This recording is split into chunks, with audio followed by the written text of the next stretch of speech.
আমরা সবাই একবার কালেমাতুশ শুকর আদায় করছি আলহামদুলিল্লাহ। আমার দিকে তাকাবেন সবাই।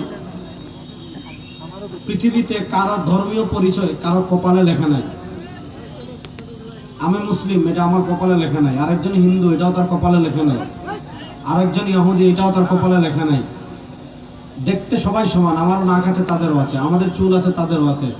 আমাদের চোখ আছে, তাদেরও চোখ আছে। আমাদের ধরতে হাত লাগে, তাদেরও লাগে। আমাদের দেখতে চোখ লাগে, তাদেরও লাগে। আমাদের হাঁটতে পা লাগে, তাদেরও লাগে। আমাদের খেতে মুখ লাগে, তাদেরও লাগে। আমাদের কষ্ট, তাদেরও কষ্ট আছে। আমাদের অশ্রু আছে, তাদেরও অশ্রু আছে। আমাদের প্রাকৃতিক প্রয়োজন পূর্ণ করতে হয়, তাদেরও করতে হয়। আমাদের জৈবিক চাহিদা পূর্ণ করতে হয়, তাদেরও করতে হয়। সৃষ্টিগতভাবে দেখতে সবই সমান। প্রশ্ন হলো, তাহলে পরিচয়ের ভিন্নতা কেন হলো? যে আমি মুসলিম, সে ইহুদি, সে খ্রিস্টান, সে নাস্তিক, সে বৌদ্ধ। সবার হাত আছে, সবার পা আছে, সবার মুখ আছে, সবার শরীর আছে। প্রশ্ন হলো, সবার সবকিছু থাকার পরও পরিচয়ের ভিন্নতা কেন হলো? উত্তর হলো, পরিচয়ের ভিন্নতা হয়েছে বিশ্বাসের ভিন্নতার কারণে। কিসের ভিন্নতার কারণে? বিশ্বাসের ভিন্নতার কারণে। ওই বিশ্বাসকে আরবিতে বলে ঈমান। বলেন, এই বিশ্বাসকে আরবিতে বলে ঈমান। জোরে বলেন, ওই বিশ্বাসকে আরবিতে বলে ঈমান। এই বিশ্বাসকে আরবিতে বলে ঈমান। দেখেন, আমরা বিশ্বাস করি আমাদের সৃষ্টিকর্তা কে? আল্লাহ। আলহামদুলিল্লাহি রাব্বিল আলামিন। আমরা বিশ্বাস করি লা ইলাহা ইল্লাল্লাহ। দেখেন, বিশ্বাসের পার্থক্যের জায়গাটা দেখেন। খ্রিস্টানরাও আল্লাহকে মানে, ইহুদিরাও আল্লাহকে মানে, হিন্দুরাও ক্ষেত্র বিশেষে মানে, আমরাও মানি। আমাদের মানা আর তাদের মানার পার্থক্যের জায়গা কোথায়? হিন্দুরা আল্লাহ মানে, তবে তাদের আল্লাহ মানা আর আমাদের রব মানার ভিতর পার্থক্য আছে। ইহুদিরা আল্লাহ মানে, তাদের আল্লাহ মানা আর আমাদের আল্লাহ মানার মধ্যে পার্থক্য আছে। খ্রিস্টানরাও আল্লাহ মানে, তাদের আল্লাহ মানা আর আমাদের আল্লাহ মানার ভিতর পার্থক্য আছে। যেমন হিন্দুরা হলো বহুত্ববাদী, অর্থাৎ তাদের ক্ষুধার শেষ নেই, তাদের আল্লাহর শেষ নেই। ভারতকে বলা হয় 33 কোটি দেবতার দেশ, অর্থাৎ ভারতে দেবতা আছে 33 কোটি, শুধু ভারতে তাদের ক্ষুধা 33 কোটি। তো হিন্দুরা বহুত্ববাদী, ইহুদিরা দ্বিত্ববাদী। ওয়াকালাতিল ইয়াহুদু উযাইরুন ইবনুল্লাহ। ইহুদিরা উযাইরকে আল্লাহর ছেলে বানিয়েছে, আল্লাহর পার্ট বানিয়েছে। এজন্য ইহুদিরা হলো দ্বিত্ববাদী, খ্রিস্টানরা হলো তৃত্ববাদী। আল্লাহ বলেছেন, লাকাদ কাফারাল্লাযীনা ক্বালু ইন্নাল্লাহা সালিসু সালাসা। যারা তিন খোদায় বিশ্বাসী, আল্লাহ, আল্লাহর স্ত্রী মারিয়াম, আল্লাহর ছেলে ঈসা, যিশু, তো তাদের আল্লাহ মানা। খ্রিস্টানরা তৃত্ববাদী, ইহুদিরা দ্বিত্ববাদী, হিন্দুরা বহুত্ববাদী। আমরা বহুত্ববাদীও না, আমরা তৃত্ববাদীও না, আমরা দ্বিত্ববাদীও না, আমরা হলাম একত্ববাদী। আমরা বলি লা ইলাহা ইল্লাল্লাহ, লা ইলাহা ইল্লাল্লাহ। আমাদের রব একমাত্র আল্লাহ। আস্তে বলেন, আমাদের রব একমাত্র আল্লাহ। আকাশ বাতাস প্রকম্পিত করে জুড়ে বলেন, আমাদের রব একমাত্র আল্লাহ। বলেন, আমাদের রব একমাত্র আল্লাহ। দেখেন, রব কাকে বলে? রব মানে যিনি সৃষ্টি করেন, রব মানে যিনি রিজিক দেন, রব মানে যিনি মৃত্যু দেন, রব মানে যিনি মৃত্যুর পর আবার পুনরায় সৃষ্টি করেন। আপনি যদি কোরআনুল কারীম বুঝে শুনে পড়েন, কোরআনুল কারীম তাদাব্বুর করে পড়েন, দেখবেন আল্লাহ রাব্বুল ইজ্জত ওয়াল জালাল কোরআনুল কারীমের জায়গায় জায়গায় জায়গায় জায়গায় নিজে তার পরিচয় বর্ণনা করেছেন। আল্লাহ তার পরিচয় বর্ণনা করতে গিয়ে বলেছেন, ইকরা বিসমি রাব্বিক। ইসলামের প্রথম ওহী, পড়ুন আপনার রবের নামে। রবের পরিচয় কি? আল্লাযী খালাক।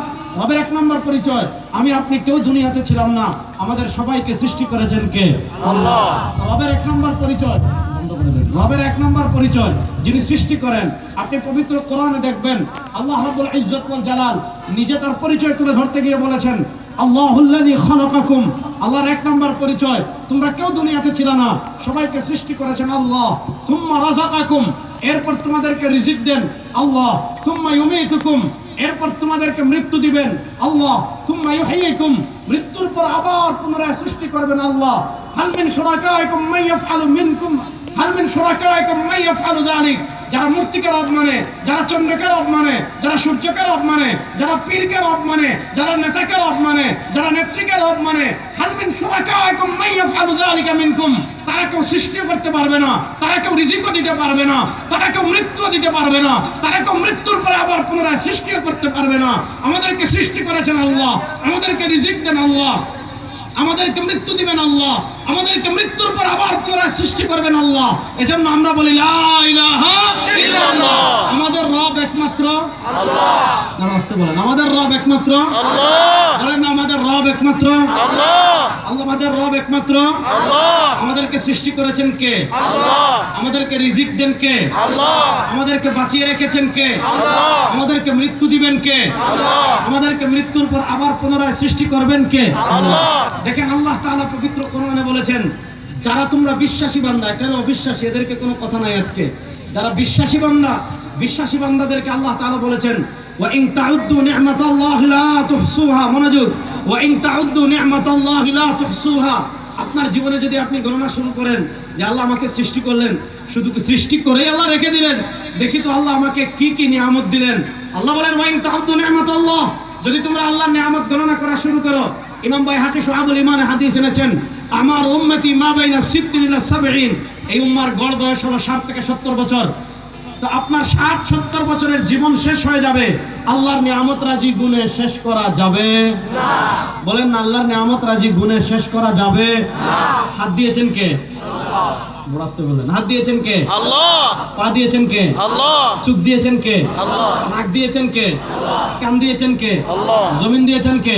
আল্লাহ। আসমান দিয়েছেন কে? আল্লাহ। সব নিয়ামত রাজি দিয়েছেন কে? আল্লাহ। এবার একটা কথা বলি, মনোযোগ দিয়ে শুনবেন। আল্লাহ তাআলা দুনিয়াতে আমাদেরকে যত নিয়ামত দিয়েছেন, মনোযোগ, আল্লাহ তাআলা দুনিয়াতে আমাদেরকে যত নিয়ামত দিয়েছেন, আবার বলি মনোযোগ, আল্লাহ তাআলা দুনিয়াতে আমাদেরকে যত নিয়ামত দান করেছেন, আল্লাহর নিয়ামত রাজির ভিতর আল্লাহ তাআলা আমাদেরকে সবচেয়ে বড় যে নিয়ামত দান করেছেন, সে নিয়ামতের নাম হলো ঈমান। আল্লাহ তাআলার নিয়ামত রাজির ভিতর সবচেয়ে বড় নিয়ামতের নাম ঈমান। যদি পাশ থেকে বলেন না, সবচেয়ে বড় নিয়ামতের নাম ঈমান। এখন বলবেন হুজুর সবচেয়ে বড় নিয়ামতের কথা ঈমান কেন বললেন? এটা বুঝতে হলে আমি কয়েকটা হাদিস পড়বো, ভালো করে শুনবেন। আমরা জান্নাতে যেতে চাই কি চাই না? চাই। দেখি আমরা কারা কারা জান্নাতে যেতে চাই? আমরা জান্নাতে যেতে চাই কি চাই না? চাই। জোরে বলেন, আমরা জান্নাতে যেতে চাই কি চাই না? চাই। এবার জান্নাতে যেতে হলে এক নম্বর যে জিনিস লাগবে ওইটার নাম ঈমান। বলেন না, জান্নাতে যেতে হলে এক নম্বর যে জিনিস লাগবে ওইটার নাম ঈমান। দেখেন আমাদের কালিমা তাইয়্যিবা বলেন, আমাদের কালিমা শাহাদা বলেন, আমাদের কালিমা তাইয়্যিবায় দুইটা পার্ট আছে। একটা পার্টের নাম তাওহীদ, আরেকটা পার্টের নাম রিসালাত। আপনি যদি মুসলমান হতে চান, আপনি যদি ঈমান গ্রহণ করতে চান, আপনাকে তাওহীদের কনসেপ্ট ক্লিয়ার করা লাগবে। আপনি আল্লাহর একত্ববাদের বিশ্বাস দৃঢ়ভাবে রাখতে হবে। রিসালাত মানে নবী করিম সাল্লাল্লাহু আলাইহি ওয়াসাল্লাম যে নবুয়তের দায়িত্ব নিয়ে এসেছেন এবং তিনি শেষ নবী, সর্বশ্রেষ্ঠ নবী, এই বিষয়গুলো আপনাকে দৃঢ়ভাবে অন্তরে বিশ্বাস করতে হবে। এজন্য কালিমা তাইয়্যিবা দেখবেন প্রথম পাঠ লা ইলাহা ইল্লাল্লাহ, এটাকে বলে আল্লাহর তাওহীদ। আবার দ্বিতীয় পাঠ দেখবেন মুহাম্মাদুর রাসূলুল্লাহ, এটার নাম হলো রিসালাত। আপনি কালিমা শাহাদায় দেখবেন আশহাদু আল্লা ইলাহা ইল্লাল্লাহ ওয়াহদাহু লা শারীকা লা, এটাকে বলে তাওহীদ। ওয়া আশহাদু আন্না মুহাম্মাদান আবদুহু ওয়া রাসূলুহু, এটাকে বলে রিসালাত। এজন্য কেউ যদি মুসলমান হতে চায়, তাকে তাওহীদও মানা লাগবে, তাকে রিসালাতও মানা লাগবে, তাকে লা ইলাহা ইল্লাল্লাহ মানা লাগবে, তাকে মুহাম্মাদুর রাসূলুল্লাহ মানা লাগবে, তাকে আশহাদু আল্লা ইলাহা ইল্লাল্লাহ মানা লাগবে, আশহাদু আন্না মুহাম্মাদান আবদুহু ওয়া রাসূলুহু মানা লাগবে। কেউ যদি বলে আমি শুধু লা ইলাহা ইল্লাল্লাহ মানি, আমি মুহাম্মাদুর রাসূলুল্লাহ মানি না, কেউ যদি বলে আমি আল্লাহ মানি, জান্নাতও মানি, জাহান্নামও মানি, নবীও মানি, ফেরেশতাও মানি, ফুলসিরাতও মানি, কবরের আযাবও মানি, হাসরও মানি, নাসরও মানি, পূর্ববর্তী নবী রাসূল সব মানি, কিন্তু মুহাম্মাদুর রাসূলুল্লাহ কালেমার দ্বিতীয় অংশ, আল্লাহ নবীকে নবী মানি না, অথবা নবী মানি শেষ নবী মানি না, অথবা নবী মানি শ্রেষ্ঠ নবী মানি না, সে মুসলমান না কাফের? কাফের। বলেন মুসলমান না কাফের? কাফের। জোরে বলেন মুসলমান না কাফের? কাফের। বলেন না মুসলমান না কাফের? কাফের। এবার আসেন, দুনিয়াতে আমাদেরকে, মনোযোগ, দুনিয়াতে আমাদেরকে সবচেয়ে বেশি ভালোবাসতেন আমাদের নবী। বলেন সুবহানাল্লাহ। সুবহানাল্লাহ। কতটুকু ভালোবাসতেন? আমাদের নবী করিম সাল্লাল্লাহু আলাইহি ওয়াসাল্লামের সম্মান কেমন? রাসূল করিম সাল্লাল্লাহু আলাইহি ওয়াসাল্লাম নিজে তার পরিচয় বর্ণনা করতে গিয়ে বলেন, সহিহ বুখারীর হাদিস, আনা সাইয়্যিদু ওয়ালাদি আদম লা ফখর, আনা ইমামুল আম্বিয়া লা ফখর। সরওয়ার দু আলম সাল্লাল্লাহু আলাইহি ওয়াসাল্লাম বলেন, আমার উম্মত শোনো, আমার একটা পরিচয় হলো আনা সাইয়্যিদু ওয়ালাদি আদম। আদমের যত সন্তান দুনিয়াতে জন্মগ্রহণ করেছে, আর আদমের যত সন্তান হাসরের মাঠে উঠবে, সেদিন সব নবীরা তাদের উম্মাহকে নিয়ে উঠবেন, সব রাসূলরা তাদের উম্মাহকে নিয়ে উঠবেন। আদমের এমন কোন সন্তান নাই হাসরের মাঠে উঠবে না।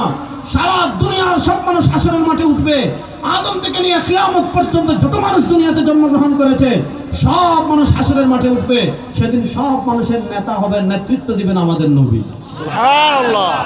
রাসূল করিম সাল্লাল্লাহু আলাইহি ওয়াসাল্লাম বলেন, লা ফখ, এতে আমার গর্বের কিছু নাই। রাসূল করিম সাল্লাল্লাহু আলাইহি ওয়াসাল্লাম আমাদেরকে কত মহব্বত করতেন, সুবহানাল্লাহ বলেন। সুবহানাল্লাহ। জোরে বলেন না সুবহানাল্লাহ। সুবহানাল্লাহ। মুসনাদে বাজ্জার, ইমাম বাজ্জার রাহিমাহুল্লাহ হাদিস এনেছেন। রাসূল করিম সাল্লাল্লাহু আলাইহি ওয়াসাল্লাম বলেন, লিকুল্লি নাবিয়্যিন দাওয়াতুন মুস্তাজাবা ওয়া ক্বাদ তাআজ্জালা কুল্লু নাবিয়্যিন দাওয়াতাহুম ওয়া ইন্নী ইখতারতু দাওয়াতি লিআহলিল কাবাইর মিন উম্মতি। নবী করিম সাল্লাল্লাহু আলাইহি ওয়াসাল্লাম বলেন, আমার উম্মতেরা শোনো, লিকুল্লি নাবিয়্যিন দাওয়াতুন মুস্তাজাবা, আল্লাহ দুনিয়াতে যত নবী পাঠিয়েছেন, আল্লাহ দুনিয়াতে যত রাসূল পাঠিয়েছেন, সব নবীকে সব রাসূলকে দাওয়াতুন মুস্তাজাবা, আল্লাহ দুনিয়াতে একটা অফার দিয়েছিলেন, আল্লাহ দুনিয়াতে একটা অপশন দিয়েছিলেন। সেটা কিসের অফার? দাওয়াতুন মুস্তাজাবা। সব নবীকে সব রাসূলকে আল্লাহ দুনিয়াতে একটা কবুল দোয়ার অফার করেছিলেন। আল্লাহ সব নবীকে দুনিয়া একটা সময় বলেছেন, নবী আপনি একটা দোয়া করেন, এখন যেই দোয়া করবেন সেই দোয়া কবুল করব, যা চাইবেন তা দিব, যা করে দেওয়ার কথা বলবেন তা করে দিব। আল্লাহ সব নবীকে সব রাসূলকে অফার দিয়েছেন। কিসের অফার দিয়েছেন? দাওয়াতুল মুস্তাজাবা, কবুল দোয়ার অফার করেছেন। সরওয়ার দু আলম সাল্লাল্লাহু আলাইহি ওয়াসাল্লাম বলেন, ওয়াকাদ তাআজ্জালা কুল্লু নাবিয়্যিন দাওয়াতাহুম, সব নবী এবং সব রাসূলকে অফার দেওয়ার পর